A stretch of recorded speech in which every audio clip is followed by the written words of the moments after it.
अस्सलामुअलैकुम guys and welcome back to my channel study world. So आज का हमारा जो टॉपिक है वो है एड्स एंड इट्स ट्रांसमिशंस। ठीक है, तो हम लोग वायरस वाला चैप्टर पढ़ रहे हैं। तो मतलब उसकी जो डिजीज़ काज करती हैं ह्यूमंस के अंदर। लास्ट टॉपिक में हमने एनिमल्स के अंदर देखा था, उसमें भी ह्यूमंस आ रहे थे, लेकिन आज हम लोग जो है वो एक स्पेसिफिक टॉपिक पढ़ेंगे ह्यूमंस के बारे में कि ह्यूमंस को जो एड्स हैं वो किस तरह, एड्स बेसिकली होती क्या है और इसके अलावा किस तरह ये जो है ट्रांसमिट होती है एक इन्फेक्टेड पर्सन से अनइन्फेक्टेड पर्सन से तक। ठीक है, तो एड्स को अगर हम डिफ़ाइन करें तो एड्स का फुल फॉर्म जो है वो है एक्वायर्ड इम्यून डेफिशिएंसी सिंड्रोम। ठीक है, एक्वायर्ड इम्यून डेफिशिएंसी सिंड्रोम यानी ऐसी डिज़ीज़ जो कि इम्यून सिस्टम पर जो है वो अफेक्ट करे। ठीक है, बेसिकली ये जो है HIV एक वायरस है एक रेक्टो वायरस का एक टाइप है जिसे हम कहते हैं HIV का फुल फॉर्म में ह्यूमन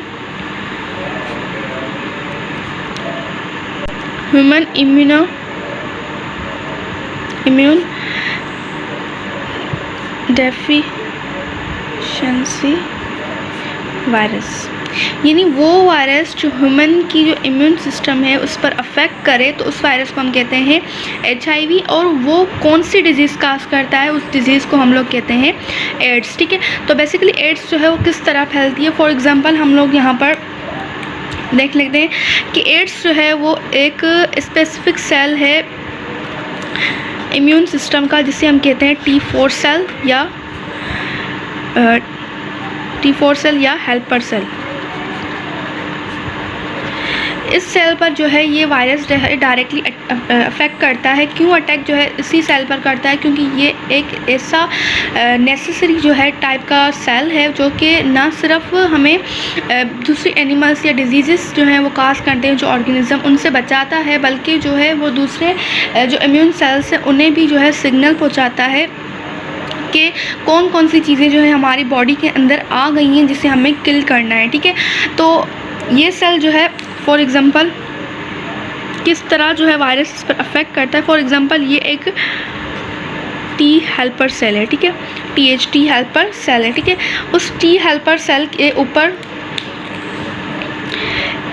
स्पेशल टाइप के जो हैं प्रोटीन्स जो हैं वो मौजूद होते हैं। ठीक है, यहाँ पर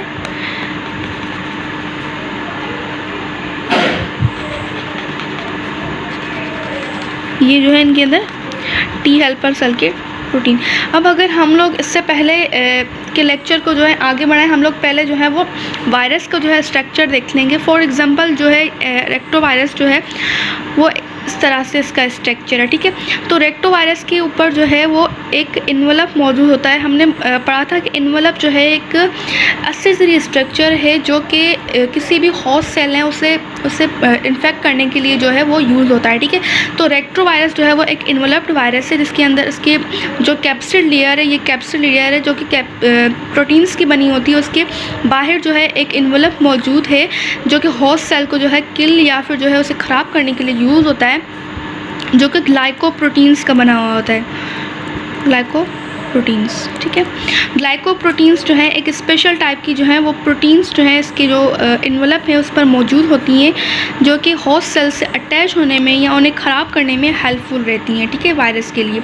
अब ये क्या करेगा, ये जो वायरस है ये प्रोटीन्स क्या करती हैं, ये प्रोटीन्स जो है सिग्नल पहुंचाती हैं दूसरे सेल्स को या कि एक स्पेसिफिक रिसेप्टर के साथ अटैच होती हैं। ठीक है, अब ताकि वो अपना जो है काम अच्छे से कर सकें। तो ये जो वायरस है जिसे हम कहते हैं HIV वायरस, ये एक HIV वायरस है। ये क्या करेगा, इन प्रोटीन्स के ज़रिए इन प्रोटीन्स के साथ जो है एक स्पेसिफिकली बाइंड हो जाएगा। एक स्पेसिफिक रिसेप्टर जो है मौजूद है, ये प्रोटीन इसे कहते हैं स्पेसिफिक रिसेप्टर्स। ठीक है, स्पेसिफिक रिसेप्टर के साथ जो है वो अटैच हो जाता है। अब किस तरह अटैच होता है, फॉर एग्ज़ाम्पल ये जो है एक T हेल्पर सेल है। ठीक है, इसके ऊपर ये प्रोटीन्स बनी हुई हैं। अब ये जो वायरस है ये वायरस क्या करेगा, यहाँ से अटैक करेगा। ये अपनी जो यहाँ पर इसकी कैप्सिड, अब मैं दूसरी पूरा स्ट्रक्चर नहीं बना रही, इस तरह से स्ट्रक्चर होता है इसका, लेकिन सिर्फ जो है वो समझाने के लिए, ये जो है प्रोटीन है ग्लाइकोप्रोटीन, जो लिपिड्स की बनी हुई होती है, मतलब ग्लाइकोप्रोटीन्स हैं, लिपोप्रोटीन जिसे कहते हैं, ठीक है। उसके साथ जो है इन प्रोटीन्स के साथ अपनी आप को अटैच कर देती हैं, ताकि दूसरा जो भी स्पेसिफिक रिसेप्टर है वो आके अटैच ना हो सके, यानी ये इस पोजीशन को जो है वो बाइंड कर देती हैं। ये वायरस आया, ये बाइंड कर दिया सर, ठीक है। अब जब ये बाइंड हो जाएंगी तो इस बाइंडिंग के ज़रिए ये क्या करेंगे, ये टी हेल्पर सेल के अंदर जो है वो इंटर हो जाएंगी। टी हेल्पर सेल के अंदर इंटर होने के बाद सबसे पहले ये क्या करेंगी, इस सेल की जितनी भी एक्टिविटीज़ परफॉर्म करने वाली ऑर्गेनिज़्म मौजूद है तो वो सब जो है वो किल हो जाएंगे, उन्हें ख़त्म करेंगी सबसे पहले, और इनके डीएनए जो है वो यूज़ करके अपनी डिफरेंट कॉपीज़ बनाएंगी। यानी ये सेल्स जो हैं या ये HIV जो वायरस है, ये अपने इस डीएनए को यूज़ कर अपनी कॉपीज़ बना। हालांकि ये भी जो है वो एक सिंगल RNA मॉलिक्यूल का बना हुआ है, यानी इसके अंदर 2 सिंगल RNA मॉलिक्यूल्स मौजूद होते हैं इस वायरस के अंदर, लेकिन ये क्या करेगा, होस्ट सेल के डीएनए को यूज़ करके डिफरेंट टाइप की प्रोटीन्स बनाएगा। प्रोटीन्स बनाने के बाद ये यहाँ से रिलीज़ करेगा, और इसी तरह से बहुत सारे, एक वायरस से 2 से 4, 4 से 8, इस तरह से वायरस जो है वो होते बहुत सारे वायरस हो जाएंगे सेल, मतलब कि ब्लड के अंदर, ब्लड स्टेम के अंदर। और फाइनली जो जितने भी जो है टी हेल्पर सेल मौजूद हैं इम्यून सिस्टम में, उनके 1 से 2, 2 से 4 पर जाके वो अटैक करेंगे और उन्हें ख़राब करेंगे। इसी तरह से जो है वो इम्यून सिस्टम हमारा जो है वो वीक हो जाएगा, वीक, ठीक है। इम्यून सिस्टम क्या हो जाएगा, वीक हो जाएगा। अब क्या हुआ इस इम्यून सिस्टम, अब हमने कहा कि इम्यून सिस्टम जो है वो एक फाइटर है, यानी हमारी बॉडी का जो सेफगार्ड है या हमारी बॉडी का जो फाइटर है वो क्या है, वो इम्यून सिस्टम है। अब जब इम्यून सिस्टम जो है वो वीक हो जाएगा तो ना सिर्फ ये HIV यानी एड्स जो है वो डिज़ीज़ होगी इस HIV की वजह से, बल्कि बहुत सारी ऐसी डिजीज़ हैं जो कि कास हो जाएंगी, और इसके सिम्टम्स जो हैं वो हमें अननोन हो जाएंगे, क्योंकि हमारा जो सिम्टम्स भी तो हमें जो है इम्यून सिस्टम की हेल्प से ही पता चलते हैं ना। तो ये क्या करेगा, ये सिम्टम्स अननोन हो जाएंगे और बहुत सारी डिजीज़ जो हैं वो एक साथ हो जाएंगी। इस तरह से जो है इंसान की डेथ भी हो सकती है, यानी हमारा इम्यून सिस्टम जो है वो बहुत ही वीक हो जाएगा। तो अडल्ट से ज़्यादा जो चिल्ड्रंस होते हैं या चाइल्ड जो होते हैं उनका इम्यून सिस्टम बहुत ज़्यादा वीक, अगर उन्हें जो है HIV हो जाए तो यकीनन उनकी डेथ हो जाएगी, क्योंकि उनका इम्यून सिस्टम जो है वो बहुत ज़्यादा वीक होता है, अभी तक इतना डेवलप नहीं हुआ होता, ठीक है। तो ये बेसिकली एक छोटी सी समरी थी एड्स के ऊपर। अब हम लोग इसके ट्रांसमिशंस को देखते हैं कि ट्रांसमिट किस तरह से जो ये ट्रांसमिट होता है। ट्रांसमिशंस, ठीक है। ट्रांसमिशंस अब बहुत सारे तरीके हैं जिससे ये ट्रांसमिट हो सकता है। बेसिकली जो HIV वायरस है वो फ्लूइड्स में ही सर्वाइव कर सकता है, यानी जहाँ पर फ्लूइड्स मौजूद हों वहाँ ही जो है वो ये रहता है, ठीक है। फॉर एग्ज़ाम्पल ब्लड में ये रह सकता है। उसके अलावा सेमन जो है एक पार्ट है, एक लिक्विड है जिसके हमारी बॉडी के अंदर, उसके अंदर जो है ये रह सकता है, ठीक है। तो ये बेसिकली बहुत सारी चीज़ों के ज़रिए ट्रांसमिट हो सकता है, लेकिन सबसे कॉमन जो चीज़ है वो है सेक्सुअल कॉन्टैक्ट। यानी सेक्सुअल कॉन्टैक्ट जो है उसके ज़रिए जो है वो बहुत तेज़ी से फैलता है और बहुत ही नॉर्मली फैलता है, यानी एक अफेक्टेड पार्टनर से टू अनअफेक्टेड तक, ठीक है।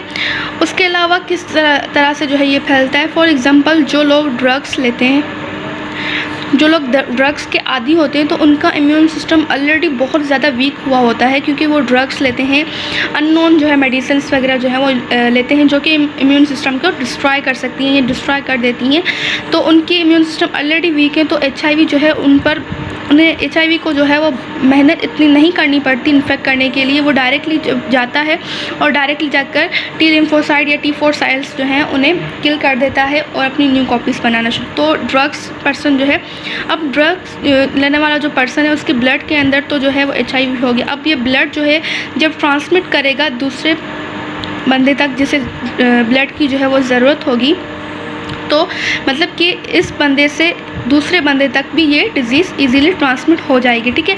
उसके अलावा किस तरह से जो है वो ट्रांसमिट होती है, उसके अलावा जो है थर्ड वन इज़ के पेरेंट्स यानी मदर से बेबी तक जो है वो इजीली ट्रांसमिट हो सकती है। अगर बेबी जो है वो स्टमक के अंदर यानी पेट के अंदर है तो ये प्लेसेंटा, हमें पता है कि प्लेसेंटा जो है एक टाइप का टिश्यू है, ठीक है। प्लेसेंटा के ज़रिए जो है वो ट्रांसमिट हो सकती है, यानी मम्मा का जो है ब्लड जो है उसके ज़रिए जो है वो एक्सचेंज हो सकता है थोड़ा बहुत, तो उस ज़रिए भी जो है ये ट्रांसमिट हो सकती है। और अगर बेबी जो है आ गया है दुनिया में, उसके बाद जो है वो ब्लड मिल्क सकिंग के दौरान फीडिंग के दौरान जो है ये ट्रांसमिट हो सकता है, क्योंकि पूरी बॉडी में जो है ये HIV वायरस फैल जाता है, ठीक है। तो मम्मा से बेबी तक। उसके अलावा फोर्थ वन इज़ कि हम लोग जो सिरिंजेस यानी अनस्टेरलाइज्ड नीडल्स, जो यूजेबल जो ऑलरेडी यूज़ हो चुकी हैं नीडल्स वगैरह या सिरिंजेस वगैरह, उनको यूज़ करने से भी जो ये होता है, या फिर अपने आप जो है वो गलत यूज़ करने की वजह से नीडल्स, तो उनकी वजह से भी जो है ये HIV जो है इजीली ट्रांसमिट हो सकता है। उसके अलावा अगर कोई बंदा है जिससे ये HIV है, ठीक है, HIV उसके अंदर है, तो उसके अंदर उसके जो है फॉर एग्ज़ाम्पल कोई चोट वगैरह लगती है, तो उसके जो ओपन वाउंड्स हैं, इन ज़ख़म वगैरह जो ओपन है, या कोई कट वगैरह जो है उसे लग गया है, तो उस कट के ज़रिए जो अनइफेक्टेड पर्सन उसके बहुत ज़्यादा क्लोज पर्सन जो होगा, उस ओपन वाउंड या कट की वजह से जो उसका ब्लड वगैरह होगा, या उसकी जो इन द फॉर्म ऑफ कुछ और भी हो सकता है, लेकिन in the form of blood जो है मोस्टली जो है वो इजीली जो है उन्हें लग सकता है। यानी इफ़ेक्टेड पर्सन का जो ब्लड है अगर अनइफेक्टेड पर्सन को लग जाए तो उससे भी जो है HIV इजीली जो है वो ट्रांसमिट हो सकती है, ठीक है। तो मतलब कि इस तरह से जो है ये 5 मेथड है जिसकी वजह से जो है वो HIV जो है ट्रांसमिट हो सकती है, ठीक है। तो आज का हमारा लेक्चर जो है यहीं ख़त्म होता है। हमने बेसिकली आज के लेक्चर में एड्स को जो है डिफ़ाइन किया, एड्स बेसिकली होती क्या है, ठीक है, किस वायरस की वजह से होती है, उसके अलावा ट्रांसमिशन जो है उसकी किस तरह होती है। नेक्स्ट वीडियो में इंशाल्लाह हम साइंस एंड सिम्टम्स वगैरह जो है इसके डिस्कस करेंगे। तो होपफुली आपको मेरी वीडियोज़ पसंद आ रही हैं, so please like, share and subscribe to my channel and also give your feedback in your comments in comment box, ठीक है। तो मिलते हैं नेक्स्ट वीडियो में। अल्लाह हाफिज़।